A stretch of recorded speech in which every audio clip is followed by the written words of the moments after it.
Catherine finally revealed the tragic update about her marriage to William. A heavy silence fell across the royal world. She stood with steady eyes, holding back emotions she could no longer hide. "The truth is harder than the rumors," she admitted, and those simple words sent waves of worry everywhere. People had guessed, people whispered, but no one expected confirmation like this. Quiet, heartbreaking, and deeply human. This is the kind of revelation that changes the future of a family, a crown, and a country. Now every heart waits for the next move, and it won't be small. The woman who never let the world see her break. Catherine was the kind of woman who noticed everything. The way light changed through windows, how a child's laughter could soften the hardest day, the small gestures that told you someone cared. The morning began like so many others. Catherine woke before the house stirred, before the demands of the day could find her. She moved through the familiar patterns, tea in her favorite cup, the one with the small chip on the handle she refused to replace, a glance out the window at the garden she tended with careful hands. She set the cup down and pressed her fingers against the cool countertop, trying to ground herself.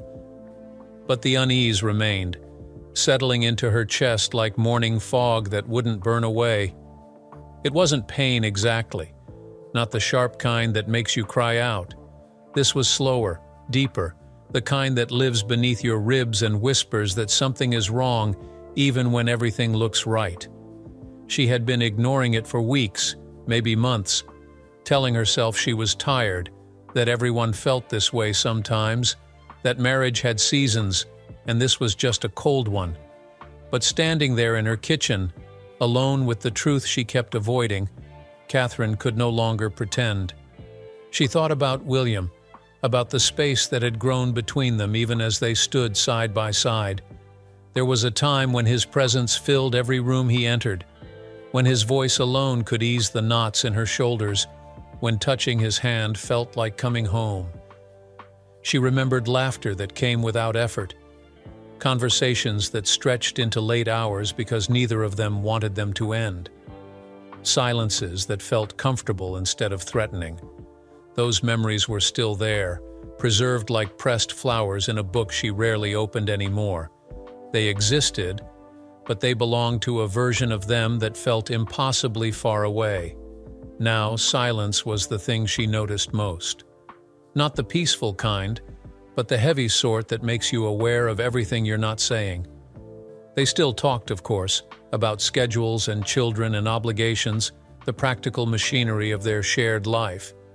But the real conversations, the ones that matter, had become scarce. She couldn't remember the last time he asked what she was thinking, or the last time she felt brave enough to tell him. Somewhere along the way, they had learned to exist beside each other without truly meeting, two people in the same house speaking different languages. Catherine walked to the window seat where she used to sit with him on Sunday mornings, back when Sundays felt sacred. She sat down now, alone, and let herself remember. There had been a specific day. She could pinpoint it now, though at the time it had seemed like nothing. They were getting ready for some event, moving around each other with practiced efficiency, and she had reached for his hand. Not for any reason, just because she wanted to touch him, to feel connected. He had been distracted, already thinking ahead to whatever came next, and he had moved away without seeming to notice her reaching. Such a small thing, barely worth mentioning. But in that moment, Catherine had felt something crack inside her. The little moments had accumulated after that. Him turning away when she tried to talk about something beyond schedules, her laughing at something and looking over to share it, only to find him already gone. Dinners where they sat across from each other like polite strangers. Nights when she lay awake beside him, lonelier than she had ever been when alone. Each moment was tiny on its own, barely a crack. But cracks have a way of spreading, of meeting other cracks, until suddenly you're standing in something broken and you can't remember exactly when it shattered. She had tried. God, she had tried. to be patient, to be understanding, to give him space while also trying to close the distance, to convince herself that love was enough, that if she just loved him well enough and long enough, everything would settle back into place. But sitting there in the morning light, Catherine finally let herself know what her heart had been trying to tell her for months. How had they arrived here? How did small cracks become wounds she could no longer hide? The weight of what he cannot say. The morning began with William waking to find Catherine's side of the bed already empty. This had become normal, her rising before him, disappearing into her own quiet world before the day could demand anything from her. He lay there for a moment, staring at the ceiling, feeling the familiar weight settle onto his chest. He pushed it down the way he always did, got up, got dressed, prepared to face another day of pretending everything was fine. But as he moved through the house, he couldn't help noticing her. Catherine was in the kitchen, her hair catching the early light, her movements graceful even in such ordinary tasks. He had always loved watching her in these unguarded moments, back when he felt he had the right to witness them. She was pouring tea, and something about the careful way she held the cup, like it might break if she wasn't gentle enough, made his throat tighten. When had he stopped being gentle with her? When had he started taking her strength for granted, assuming she would always be there no matter how little attention he paid? "Good morning," he said, and his voice came out rougher than he intended. She looked up, offered him a smile that didn't quite reach her eyes. "Morning," that was it. 2 words exchanged like currency between strangers. He wanted to say more, wanted to cross the kitchen and pull her close, wanted to tell her he noticed the sadness she was trying to hide. But the distance between them felt enormous, a gap he had helped create and now didn't know how to cross. So he poured his own tea and stood on his side of the room, and the silence grew thick with everything they weren't saying. Throughout the day, William tried. He tried. He asked her about her plans, offered to help with things she usually handled alone, made small gestures he hoped would show he cared, but each attempt felt clumsy, inadequate, like he was speaking a language he used to know but had somehow forgotten. And in her eyes, those eyes that had once looked at him with such warmth, he saw something that broke him. She was tired, bone-deep tired, not just from the demands of their life, but from him, from trying to reach someone who kept moving further away, even while standing still. "I thought maybe we could have dinner together tonight," he said that afternoon, catching her in the hallway between obligations. "Just us, no distractions." She paused, and for a second he saw hope flicker across her face. But then it faded, replaced by something that looked like defeat. "That would be nice," she said quietly, but they both knew it was just words. Nice was what you called things that didn't matter anymore. Nice was what love became when it started dying. The truth William kept avoiding crashed over him as he watched her walk away. He had done this. Not all of it, maybe, but enough. He had created part of her tiredness, had contributed to the weight she carried, had chosen duty over her so many times that she had stopped expecting anything else. He retreated to his office, surrounded by papers and schedules and endless lists of things that wanted his attention. This room had become his refuge, the place where he knew exactly what was expected of him, where success and failure had clear markers. Out there with Catherine, everything was complicated and messy and impossible to fix with phone calls and meetings. But here, he could pretend he was useful, necessary, doing important work that mattered, except it didn't matter. No, not compared to what he was losing. William thought about the early years when responsibilities had felt manageable, when he could balance the demands of his role with the needs of his heart. He remembered making time for her, prioritizing moments together, believing that love was something you protected above all else. But slowly, gradually, the balance had shifted. There was always another event, another appearance, another crisis that mandated his immediate attention. He had started telling himself that she understood that their love was strong enough to survive his absence, that he was doing this for them, for their future, their family, their purpose. But what purpose was served by becoming a stranger to the person you loved most? "I'm doing my best," he had told her once, months ago, when she had tried to talk to him about the growing distance between them, and she had looked at him with eyes full of pain and whispered, "I know you are. That's what frightens me." Those words haunted him now, because she was right. This was his best, a man so consumed by duty that he had forgotten tenderness, so focused on serving everyone else that he had neglected the one person who should have come first. Is duty worth it when it crushes the very thing he swore to protect? The question sat in his chest like a stone, and William, for all his strength and steadiness, had no answer. When silence finally breaks. Catherine couldn't pretend anymore, couldn't paste on another smile and say everything was fine, couldn't convince herself that patience would heal what was broken, that love alone could bridge the distance that had grown between them. She had tried, God knows she had tried, to be understanding, to give him space, to make excuses for why they had become strangers living in the same house. But trying had exhausted her, and understanding had turned into resignation, and patience had transformed into a quiet kind of grief. The truth settled into her bones with terrible clarity.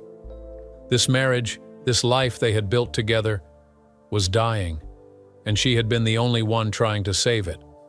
Catherine walked to the window and pressed her forehead against the cool glass. She felt empty and full at the same time, empty of hope, full of sadness too large to contain. How long had she been denying this? How many mornings had she woken up and chosen to ignore what her heart kept trying to tell her? The denial had felt safer than acceptance, easier than facing the reality that love sometimes wasn't enough, that two people could care for each other and still lose their way. But safety had come at a cost, and she was done paying it. Across the house, William felt the shift before he understood it. He had developed a sixth sense for Catherine over the years, an ability to read her moods in the set of her shoulders, the rhythm of her breathing, the way she moved through rooms. And today, something was different. There was a stillness about her that frightened him, a quiet that felt less like peace and more like surrender. He found her in their bedroom that evening, sitting on the edge of the bed with her hands folded in her lap. The lamp cast soft shadows across her face, and he could see she had been crying. The sight made his chest tighten with fear sharper than anything he had felt in years. "Catherine," he said, and her name came out like a prayer. She looked up at him, and her eyes held something he had never seen before, a finality that made his breath catch. This wasn't temporary sadness or passing frustration. This was something she had decided, something that couldn't be undone with apologies or promises or desperate attempts to fix what he had broken. "We need to talk," she said quietly, and those 4 words carried the weight of everything they had been avoiding. William sat down beside her, leaving space between them that felt like an ocean. His heart hammered against his ribs. He wanted to speak, to fill the silence with reassurances, but something told him this moment mandated him to listen, to finally, truly listen. Catherine took a breath that seemed to hurt her. "I can't do this anymore." The words hung in the air between them, simple and devastating. William felt them land in his chest like stones. "I've tried," she continued, her voice steady despite the tears on her cheeks. "I've tried to be patient, to understand, to believe that things would get better if I just gave it more time. But I'm tired, William. I'm so tired of being alone in this marriage." "You're not alone," he said, the words automatic, defensive. "I'm right here." She turned to look at him then, and her gaze held such sadness that he had to fight the urge to look away. "Are you? Because I haven't felt you here in months. Maybe longer. I reach for you and you're already gone, always thinking about the next thing, the next responsibility, the next place you need to be. And I'm here, waiting, always waiting for a version of you that doesn't come home anymore." The truth in her words cut through him like glass. He opened his mouth to argue, to defend himself, to explain that he was doing his best. But the excuses passed away on his tongue, because he knew she was right. He had been absent even while present, had given her the leftover pieces of himself, while duty consumed the rest. "I love you," he said desperately, and he meant it with everything in him. "I know," she whispered. "And that's what makes this so hard, because I love you too. But love isn't enough when one person is doing all the work. When one person is breaking themselves trying to hold together something the other person keeps letting fall apart." Silence filled the room, heavy and thick. William felt panic rising in his throat. This was happening. Happening. The thing he had feared without acknowledging. The loss he had sensed coming but refused to see clearly. She was slipping away from him, and he suddenly understood that all his duties, all his responsibilities, all the things he had prioritized over her, none of it mattered if he lost this, lost her. "Tell me what to do," he said, and his voice broke. "Tell me how to fix this." Catherine looked at him with eyes that held both love and exhaustion. "I don't know if you can. I don't know if we can. I just know I can't keep living like this, like a ghost in my own life, invisible to the person who's supposed to see me most clearly." She stood up, walked to the window, wrapped her arms around herself like she was trying to hold herself together. "I've spent so long making myself smaller, quieter, easier, convincing myself that your work was more important than my needs, that I was being selfish for wanting more than scraps of your attention. But I deserve more than this. I deserve to be loved like I matter, like I'm not just another obligation on your endless list of things to manage."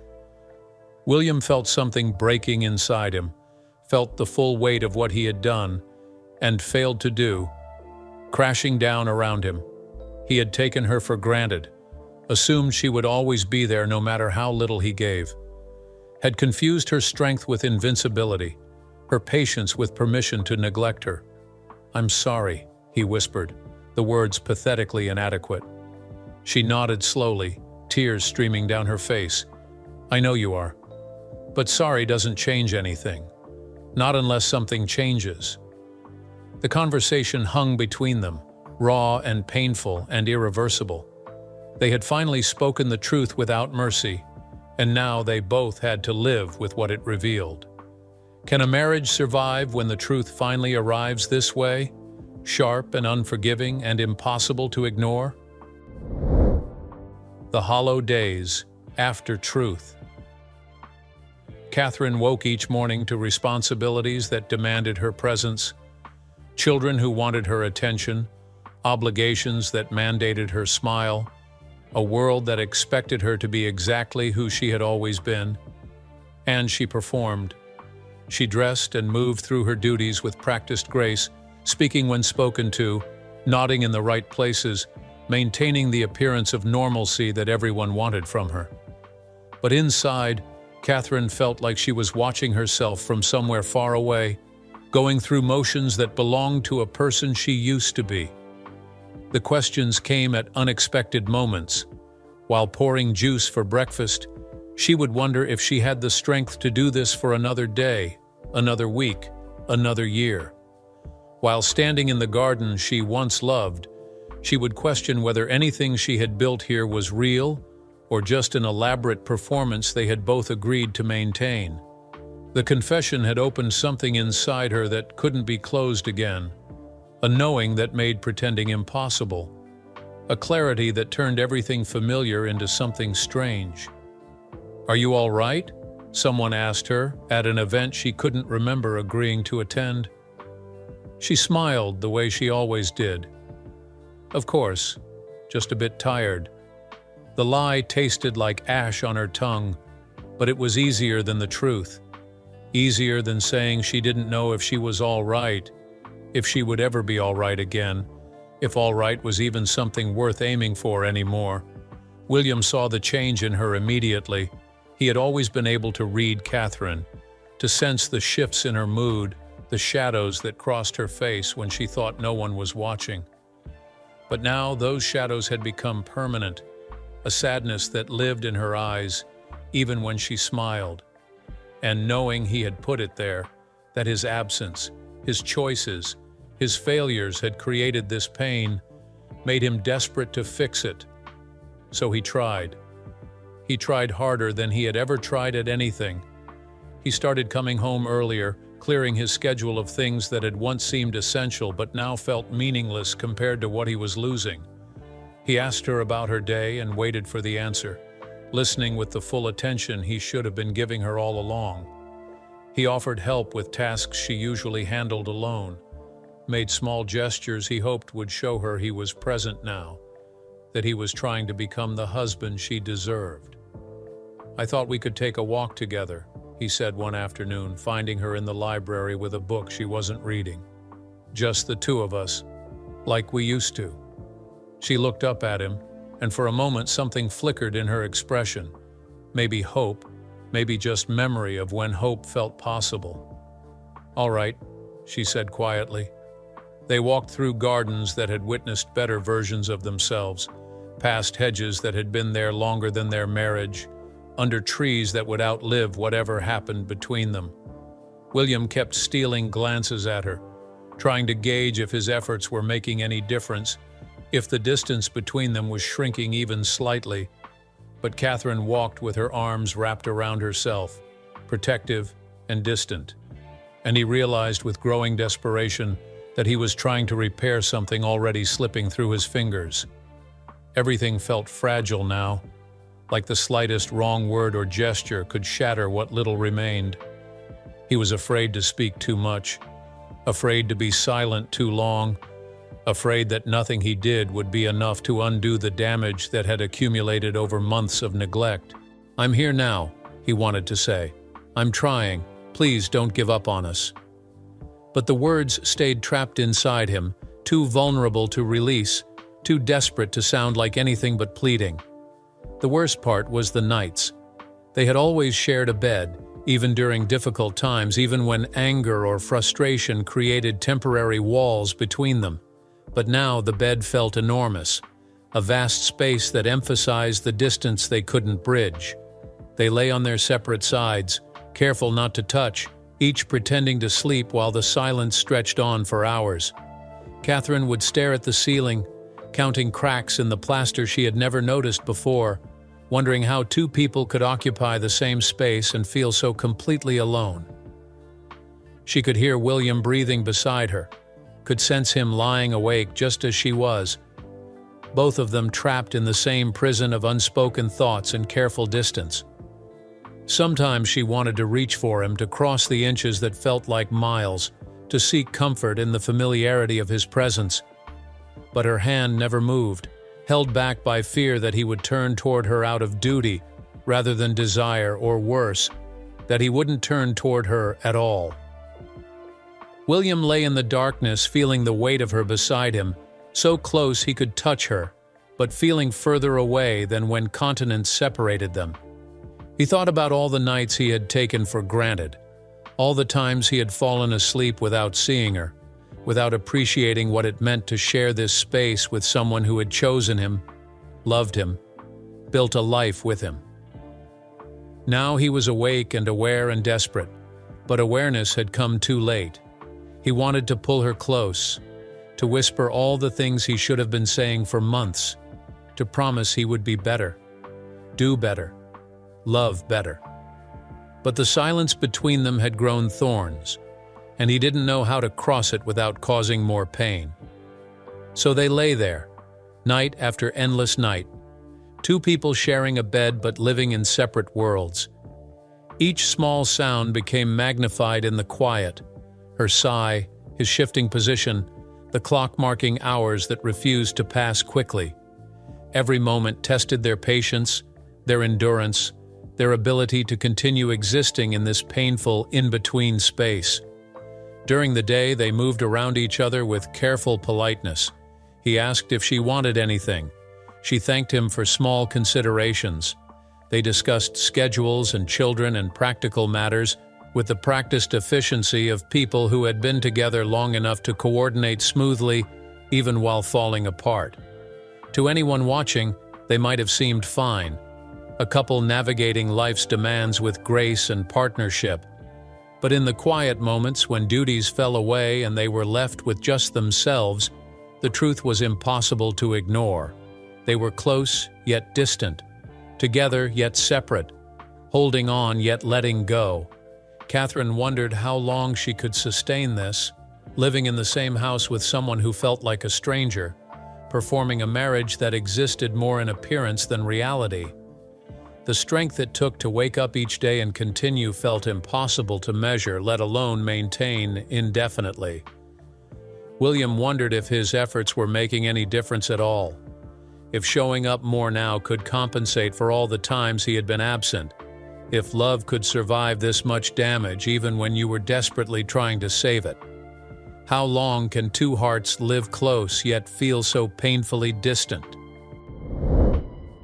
The confirmation that shakes their world. That moment arrived on a gray Wednesday morning when Catherine woke up and realized she couldn't do it anymore.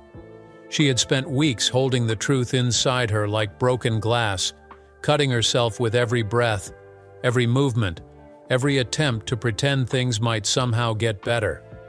The weight of it had become unbearable, not just the sadness of their failing marriage, but the loneliness of carrying that knowledge alone, of watching William try to fix something without understanding how deeply broken it truly was. She had been protecting him, she realized, letting him believe his efforts were enough, that showing up more and trying harder could repair what had been damaged beyond simple fixes. She had watched him attempt to rebuild their connection with the same determination he brought to every responsibility. And she had said nothing about the truth screaming inside her chest, because telling him would make it real, would turn private grief into shared devastation, would force them both to face consequences she wasn't sure either of them could survive. But hiding it was killing her. The pretense had become heavier than honesty could ever be. Catherine found him in his study that afternoon, surrounded by papers that suddenly seemed so trivial compared to what she was about to do. He looked up when she entered, and something in her expression made him set down his pen immediately. "Catherine," he said, standing, "what's wrong?" She closed the door behind her, leaned against it for support because her legs felt unsteady. Her heart was pounding so hard she could hear it in her ears, feel it in her throat. This was the moment. Once she spoke these words, everything would change. There would be no going back, no pretending, no more protecting either of them from reality. "I need to tell you something," she began, and her voice came out smaller than she intended. "And I need you to just listen, please." William moved toward her, concerned about deepening the lines around his eyes. "You're scaring me." "I'm scared too," she whispered. "I've been scared for weeks. But I can't carry this alone anymore." She walked to the window, putting distance between them because she wanted space to say this. Wanted to not see his face break as the words landed. Outside, the world continued as if nothing was about to shatter. Birds sang, trees swayed. Life moved forward, indifferent to the ending happening inside this room. "I don't think our marriage can survive this," Catherine said, and the words felt like stepping off a cliff. "I don't think we can survive this." The silence that followed was absolute. She could feel William behind her, frozen, trying to process what she had just said. When he finally spoke, his voice was barely audible. "What are you saying?"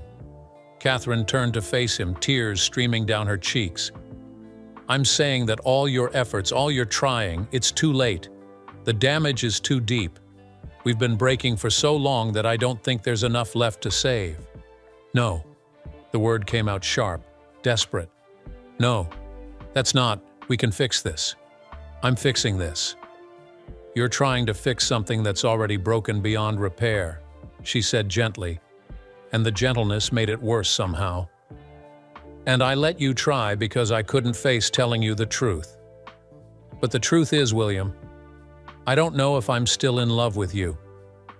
I don't know if what we have now is love or just memory of what love used to feel like." William staggered back like she had physically struck him. His face drained of color. "You don't mean that." "I wish I didn't." Her voice cracked. "I wish I could tell you that your efforts are working, that we just need more time, that everything will be okay if we keep trying. But I've been lying to both of us, and I can't do it anymore. This marriage, what we had, what we were, I think it's dying. Maybe it's already dead and we're just too afraid to admit it." He shook his head violently, refusing to accept it. "This is just a rough patch. All marriages have them. We can get through this. A rough patch is when you argue about money or disagree about decisions," Catherine said. "This is different. This is fundamental. This is me realizing that I've spent so long being invisible to you that I've started disappearing from myself, and I can't keep doing that." "I won't." "Then tell me what to do," William pleaded, and there were tears in his eyes now too. "Tell me how to make you stay, how to make you love me again." "I don't think you can." The words came out as a sob. "I don't think anyone can. Because the problem isn't just you, William. It's us. It's what we've become. It's all the ways we've failed each other, all the moments we let slip away, all the choices that brought us here." William sank into a chair, his hands covering his face. The shock was written in every line of his body. The disbelief, the denial, the desperate scramble to find some way to reverse what she was saying. This was the future he had been trying to avoid, the loss he had sensed coming but convinced himself could be prevented. And now it was here, undeniable and devastating, spoken aloud in his wife's broken voice. "When did you decide this?" he asked through his hands. "I didn't decide," Catherine said softly. "It just became true, slowly. Over all the months we stopped being partners and started being strangers. I fought it for so long. Tried to convince myself I was wrong, that things would get better, that love would be enough. But love isn't enough when the foundation is crumbling." The room felt smaller suddenly, the air harder to breathe. Everything that had been familiar just hours ago now felt foreign and strange. Their home, which had witnessed so many moments of joy and struggle and ordinary life, no longer felt like theirs.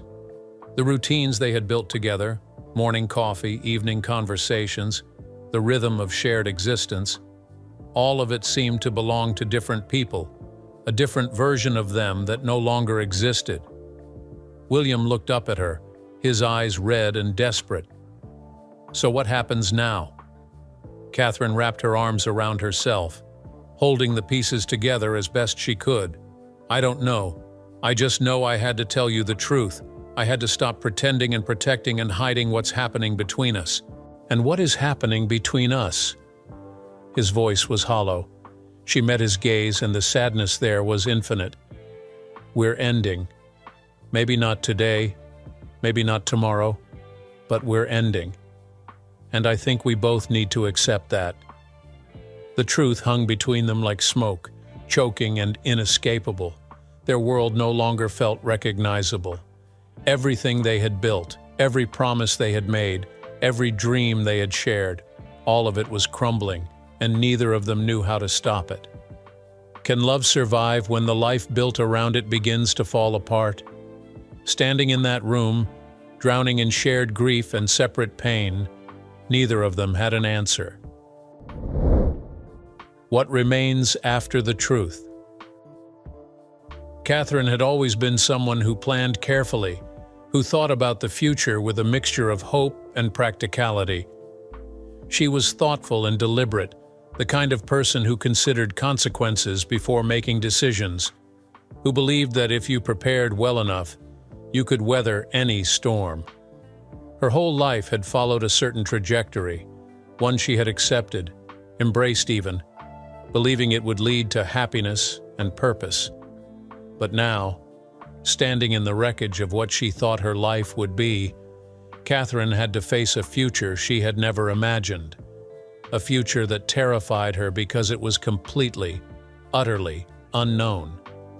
The days after her confession to William moved differently. Time felt both slower and faster, crawling through painful silences but racing toward decisions that couldn't be delayed forever. Catherine found herself sitting in empty rooms, staring at walls that had witnessed her entire married life, trying to picture what came next. The practical questions arrived first because they were easier to face than the emotional ones. Where would she live? How would they tell the children? What parts of this life could be salvaged? And what had to be left behind? But beneath the practical considerations lived something more profound, the understanding that healing would require a kind of strength she had never wanted before. Not the strength to endure or to stay silent or to protect others from her pain. A different kind entirely. The strength to rebuild herself from nothing, to discover who she was outside of this marriage, to find value in her own existence without needing someone else to validate it. "I don't know who I am anymore," she told her reflection one morning, the admission both terrifying and liberating. For so long she had defined herself through relationships, as a wife, a mother, a partner in something larger than herself. Those roles had given her purpose and direction, had told her how to move through the world. But they had also consumed her, left no space for the woman beneath all those expectations and duties. Now, facing a future where those roles might change or disappear completely, Catherine had to confront the question she had been avoiding her entire adult life. Who was she when no one was watching? What did she want when it was just for herself? The answers wouldn't come easily. She knew that. Healing never did. But for the first time in years, Catherine felt a tiny spark of something that might have been freedom. Terrifying, painful freedom, but freedom nonetheless. Across the house, William was drowning. He had always been the kind of man who fixed things, who solved problems, who believed that determination and effort could overcome almost any obstacle. But this wasn't something he could fix. This was something he had broken, slowly and thoughtlessly, through 1,000 small choices that had accumulated into catastrophic damage. And now he had to face not just the loss of his marriage, but the man he had become. The man who had prioritized everything except what mattered most.